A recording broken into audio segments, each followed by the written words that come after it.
Oi pessoal, tudo bem? Passando aqui para deixar um recado para vocês, para agradecer primeiro pelos comentários carinhosos, pela audiência. A gente está tentando trazer um programa cada vez melhor e mais redondo para vocês. Nem sempre é possível por diversos motivos, mas a gente tenta acatar sugestões aqui, a gente tenta fazer sempre o nosso melhor. Somos uma equipe pequena de mulheres maravilhosas, a gente trabalha duro para fazer esse programa dar certo, então eu sempre torço para que o resultado final agrade vocês, tá? Podem mandar sugestões e críticas construtivas e elogios e pedidos que a gente lê tudo. E preparem-se para assistir o episódio da Jaque, uma mulher incrível. Eu tenho certeza que vocês vão se emocionar junto comigo pela força, resiliência dela. Aproveitando, se você tem uma história de amor ou maternidade, escreve pra gente no amarmaternidade@gmail.com. Estamos em todas as redes sociais, a gente faz esse programa com muito amor para vocês. É muito importante e ajuda muito a gente que vocês se inscrevam no canal. É muito simples. Você faz um login, inscrever-se, tá inscrito. Se você é de São Paulo, deixa o teu telefone no e-mail para facilitar o nosso contato com vocês. Beijo! Lembro do meu filho e meu marido ajoelhados orando para que eu tivesse forças para continuar. E por isso eu tô aqui, com o propósito de fazer minha nova vida valer a pena, sendo de alguma forma relevante na vida de alguém que sofre. No Amar de hoje, em especial ao mês das mães, vamos conversar com a Jaqueline Barreto, que é mãe do Luiz Felipe, de 7 anos. Após o nascimento do seu filho, Jaqueline foi diagnosticada com um tumor cerebral benigno na hipófise, também chamado de adenoma hipofisário. Após passar por diversos procedimentos, cirurgias, Jaqueline está aqui para contar como foi seu tratamento e como ela está hoje. Jaque, muito obrigada por ter vindo ao programa compartilhar a tua história, né? Então vamos lá do começo. Você sempre foi muito sonhadora, você tinha planos para sua vida. E um deles era casar antes de fazer 25 anos e ter 6 filhos. 5. E aí eu queria saber se é verdade que você conseguiu cumprir um desses planos e os outros você achava que você não conseguiria? Sim, eu casei com 25 anos, só esse. Depois foi tudo muito difícil, então eu já estava formada e eu já tinha tudo muito programado. Eu sempre sonhei muito realmente, mas eu sempre planejei as coisas com começo, meio e fim. Então eu casei, curti um pouquinho e como eram 5 crianças, que eu queria a mesa lotada de gente, gritaria para tudo quanto é lado, eu falei, vamos começar. E aí começa realmente a minha história, porque eu não engravidava e ninguém entendia o porquê. Não se descobria o motivo de eu não conseguir engravidar. Jaque, como a gente falou aqui, você queria ter 5 filhos. Você sempre teve esse sonho de ser mãe? Sempre. Só que você não conseguia engravidar. Daí você fez inúmeros tratamentos e você falou, desisto. Até que você teve um mal-estar e foi fazer um teste de gravidez. O que aconteceu? Foi depois de 7 anos que eu estava tentando engravidar. Eu aceitei que não era para mim, eu achava que a maternidade não era para mim, que Deus tinha decidido que nessa vida eu não seria mãe, e de repente comecei a passar muito mal mesmo, de crise de desmaio. Eu tava com raiva de tudo, eu tava fazendo dieta, então eu peguei raiva do queijo, umas coisas assim. E aí eu tive um estalo, eu falei assim, vamos lá, né? Vai que dá alguma coisa. E aí deu positivo. Obviamente, você e teu marido ficaram muito felizes, tudo correu bem, o Luiz Felipe nasceu saudável. Quando o Luiz Felipe estava com 8 dias, o teu leite materno secou. O que aconteceu? Eu acredito que tem a ver com um susto que eu tomei. As pessoas antigamente falavam isso, né? Não pode tomar susto, que o leite seca. E naquele determinado dia, a cachorra da minha mãe, que estava em casa, fugiu e um carro pegou a Emília. E eu dei aquele grito e percebi que já não vinha mais leite. Depois de um mês, o teu leite materno voltou e você fez um longo tratamento para secar o teu leite novamente, já que você não estava mais amamentando. Só que esse procedimento não deu certo. O que estava acontecendo? Na verdade, a gente não imaginava o que já estava acontecendo. Tem uma medicação específica que chama cabergolina e eu tomei essa cabergolina por 8 meses. Então, no tempo que eu tomava a cabergolina, meu leite secava. Quando eu cessava, o leite voltava, mas era muito leite, muito leite. E era a única coisa que acontecia comigo, além do que eu não tinha mais ciclos de menstruação. Só que eu não linkava uma coisa a outra. E aí você resolveu investigar, você trocou de médico para ver o que estava acontecendo. E além desse sintoma, sua visão começou a ficar comprometida. Nessa consulta com esse médico novo, ele suspeitou que você tivesse com tumor na hipófise. Como é que você reagiu diante dessa suspeita? Eu não reagi, eu não acreditei. Eu não me sentia doente. Como é que o médico fala, eu acho que você pode estar com tumor, sem pedir um exame de imagem? Porque eram sintomas muito específicos. E como a hipófise, a doença da hipófise ou tumor hipofisário é uma doença rara, onde pouco se fala... Mas a sua prolactina estava alta?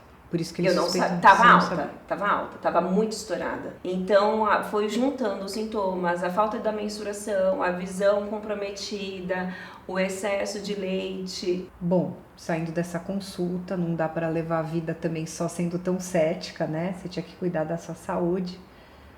Você foi fazer exames para confirmar a suspeita e realmente você estava com tumor benigno.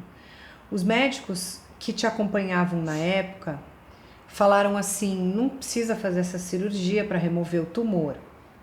Só que meses depois, algo inesperado aconteceu. Quando eu saí do consultório dessa gineco, eu já marquei uma ressonância magnética. Da hipófise? Da hipófise. Chama ressonância magnética da célula túrcica. Eu fiz. E logo após, eu já peguei o resultado que era um macroadenoma, ou seja, um tumor enorme. Porque a hipófise ela tem 5 milímetros e o tumor que estava aparecendo na ressonância era de quase 3 centímetros, então era muito gigante. E imediatamente eu marquei um neurocirurgião, só que mesmo assim eu não sei te dizer o que aconteceu dentro de mim, que eu não aceitava aquele diagnóstico. Quando eu cheguei no neurocirurgião, ele falou assim, olha, é um tumor benigno, é um tumor raro, mas é benigno e você pode viver tranquilamente, porque como você já está tratando com a parte ginecológica, com endócrino, então a gente não tem urgência em fazer a cirurgia. E eu fiquei muito feliz, porque já que eu não me sentia doente, não ia precisar passar por um procedimento cirúrgico tão grande. Eu não sentia nada. Físico. Eu só nada. Tá. Eu só sentia um cansaço. Tá. Eu só sentia um cansaço. Nesse dia que eu fui ao hospital, que eu fui para fazer o raio-x de seios de face, eu só estava me sentindo cansada, mais nada. Quando eu passei pela triagem do hospital, eu estava com uma bradicardia severa, eu estava com hipoglicemia, hipotonia, eu estava com hipotudo. Ou seja, meu batimento, que deveria estar em 60 a 65, estava em 30. Meu Deus! Eu estava morrendo. Para! Seu filho tinha quanto tempo nessa época? 1 ano e 6 meses, 1 ano e 7 meses. Daí, já que o que parecia estar controlado começou a ficar muito preocupante. O tumor que estava no seu cérebro, se é que eu posso falar assim, estourou. E aí você precisou fazer uma cirurgia emergencial para retirá-lo. E o teu corpo começou a dar sinais que você não estava bem, porque nessa triagem justo, assim, foi uma coisa, vamos dizer assim, quase um milagre você ter marcado esse raio-x, senão você teria provavelmente colapsado, que aí você já estava fisicamente dentro de um hospital e checaram teus sinais e o teu tumor, sem você saber, tinha estourado. Eu quero que você conte o que aconteceu a partir daí. Quando eu estava na triagem, todo mundo ficou enlouquecido. As pessoas perguntavam para mim, você tá se sentindo bem? Eu falava, só tô um pouco cansada. E começou a correria dentro do hospital e eu estava como eu estou agora. Só que eu olhava a situação e não entendia o porquê que as pessoas estavam tão desesperadas. Eles sabiam que eu tinha uma recorrência de um tumor hipofisário. Nesse momento não se sabia o que estava acontecendo aqui dentro, porque só se sabe a partir do momento que você faz realmente o exame de imagem. Só que eu estava muito debilitada. O problema é que o meu organismo é assim, eu sou assintomática e isso é um problema muito grave. Entendi. Porque eu vou indo. E quando eu sinto, já está muito grave. Fui internada. E aí começou um processo muito difícil, porque ninguém sabia cuidar de mim do hospital. Ninguém sabia o que fazer comigo. Sabia, sim, que tinha que me estabilizar, porque daquela forma, com certeza, eu viria a óbito. Mas como que você descobriu que o tumor explodiu? No resultado de ressonância que a gente fez dentro do hospital. Depois dessa triagem? Depois da triagem. E nenhum médico queria pegar teu caso? Não. E o teu corpo estava prestes a colapsar, você precisava fazer uma cirurgia urgente, porque era a tua única chance de sobreviver. Então eu queria saber quem te deu essa notícia, que a cirurgia era a tua única chance de sobreviver, e como é que foram os momentos que antecederam esse procedimento. O que aconteceu na verdade foi que quando eu dei entrada no hospital e que eu não poderia sair mais de lá na situação que eu estava, teria que resolver, tanto o meu marido quanto minha mãe e o próprio hospital começou a ligar para esse neurocirurgião e ele já não atendia mais as ligações. Então a secretária passava o recado, ele não retornava, então ficou todo mundo sem saber o que fazer. Aí o chefe da neurocirurgia do hospital onde eu operei veio falar comigo. Ele falou: Jaqueline, você tem 2 caminhos. Se você não operar, com certeza você vem a óbito. Se você operar, você tem uma chance de sobreviver. Então, assim, era uma situação muito delicada, muito delicada. Só que naquele exato momento não tinha como me operar, meu corpo não ia aguentar. Bradicárdica, hipoglicêmica, enfim, não tinha condição. Eu tinha confusão mental, meu coração, eu tinha que ficar correndo no corredor do hospital para fazer meu coração bater. Era muito baixo os batimentos. E as medicações não faziam efeito. E ainda tinha isso. Então, o que eu fazia? Eu ficava correndo, fazendo exercício dentro do quarto, para ver se o meu coração batia um pouco mais forte.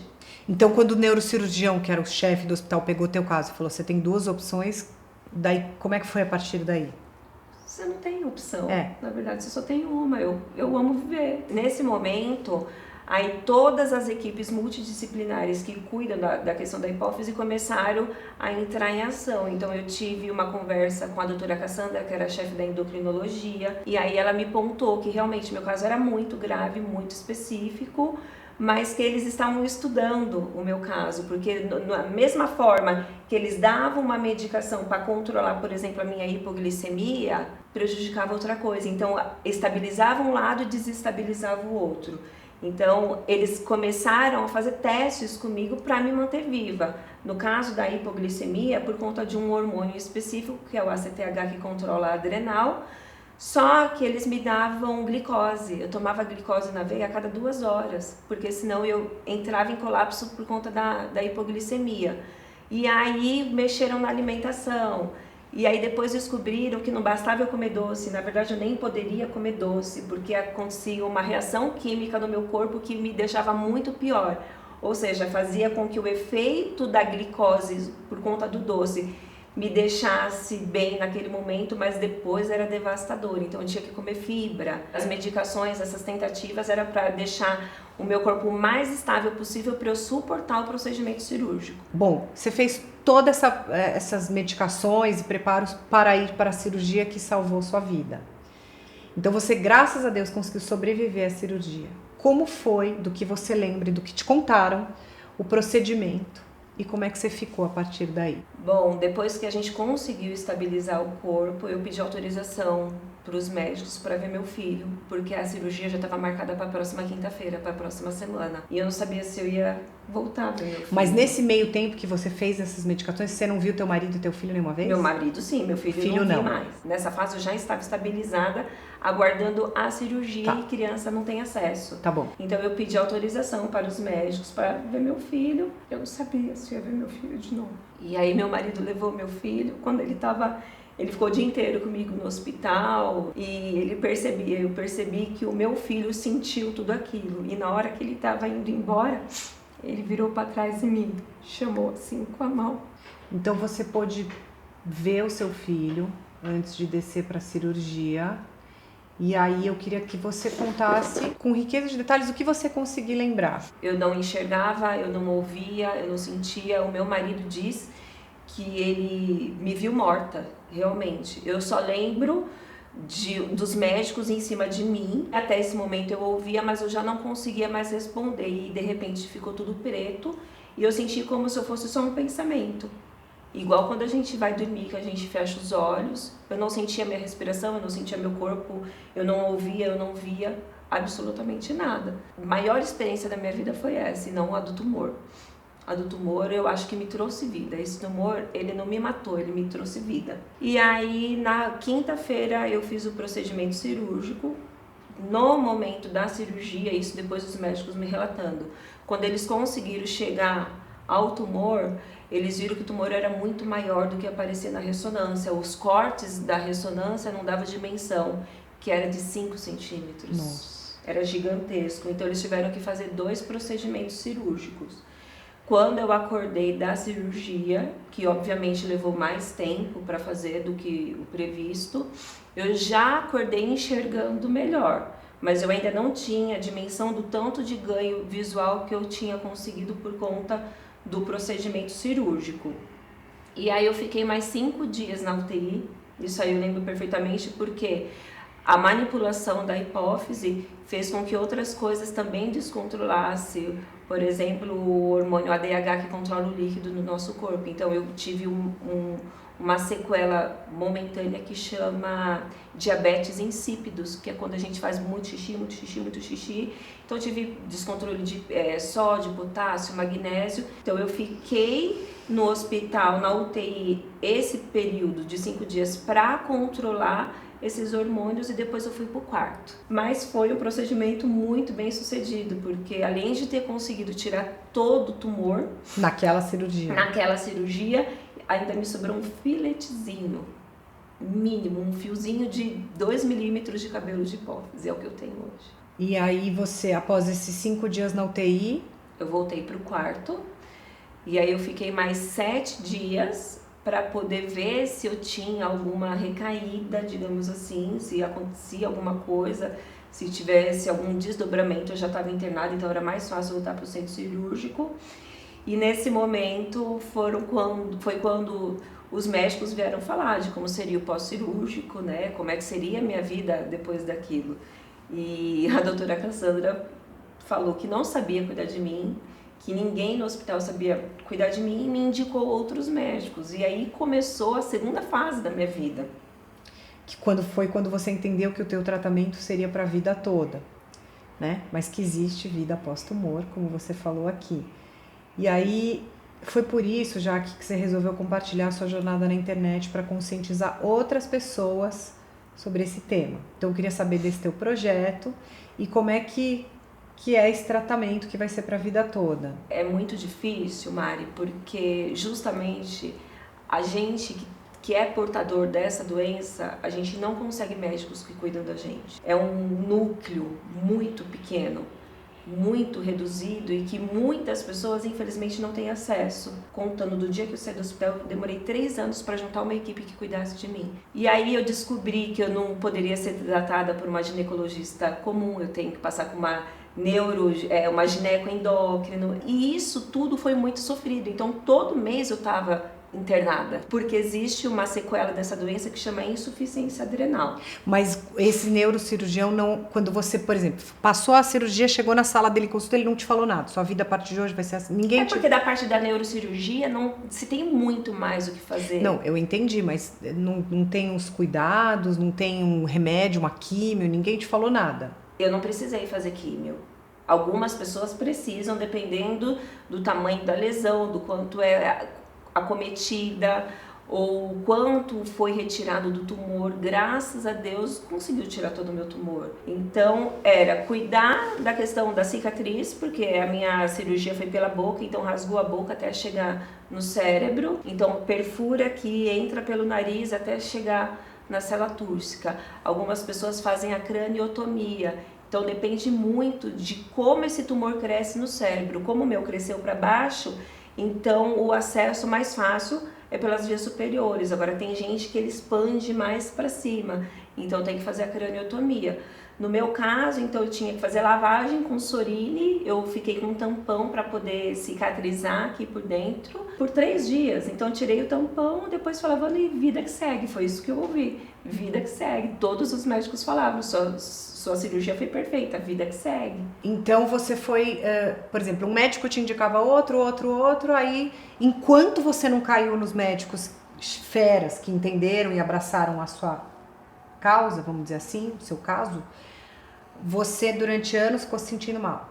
Sim. Hoje, como é que é a sua vida? Hoje, como é que você tá? Hoje eu vivo normalmente. Faz esporte, pode tomar sol, deve ter uma dieta. Eu posso fazer tudo, eu posso sim viver normalmente. Hoje eu falo no meu canal que é possível a gente ter uma vida muito perto do normal. Nunca mais eu vou ter uma vida normal, mas eu consigo viver muito próximo disso. O que você não pode fazer? Eu posso fazer tudo, só que eu tenho limitação. Eu tenho que entender o meu corpo. Mas dá uns exemplos, assim. Existe um hormônio que é liberado na hipófise que chama ACTH, que ele cai na corrente sanguínea e vem para adrenal. Esse sistema adrenal, ele controla todo o seu corpo. Então, eu posso ficar sem os hormônios do meu útero, eu posso ficar sem os hormônios da minha tireoide, que eu não vou morrer. Se eu ficar sem o ACTH, sem o cortisol, que os médicos falam que é o hormônio do estresse, e eu falo que é o hormônio da vida, eu vou morrer. Então, eu tenho que tomar muito cuidado, eu tenho que aprender a reconhecer o meu corpo. Se eu faço 1 hora de natação e percebo que eu fiquei muito cansada, eu tenho que fazer uma reposição dobrada desse hormônio para o meu corpo suportar. Aí é medicamento? É, via oral. Todo dia você toma remédio? Todo dia eu tomo.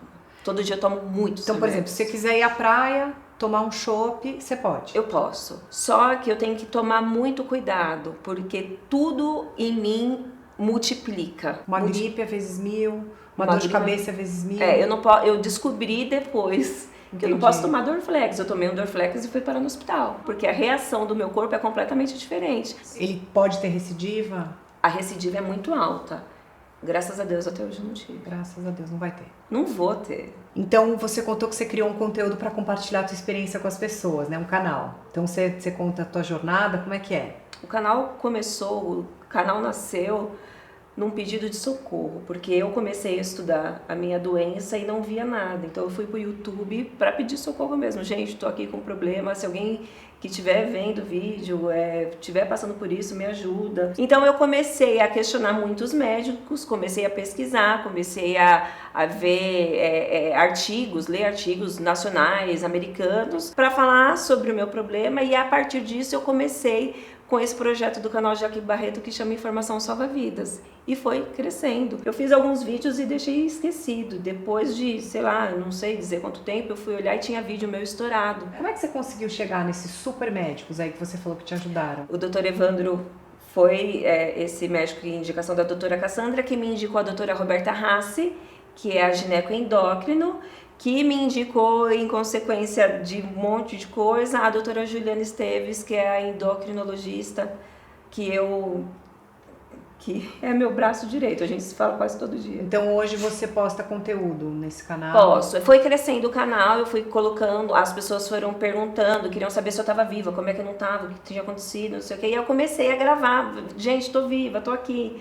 E comecei a gravar quais eram os meus médicos, o que estava acontecendo, como é que era a minha rotina, quais os dias que eu estava bem, quais os dias que eu não estava bem. E os meus médicos começaram a ver os conteúdos e falaram assim, eu quero ajudar. Então eles entraram nesse propósito, e aí agora eles também fazem parte desse projeto, que tem live com neurocirurgião, com toda a equipe que cuida de mim. E aí a gente também tem um grupo de WhatsApp onde a gente faz um apoio de base para as pessoas que estão passando pelo mesmo problema e não sabem o que fazer. Legal. Então a gente já conseguiu aí tirar bastante gente de um sufoco muito grande, e é meu objetivo de vida, é meu propósito.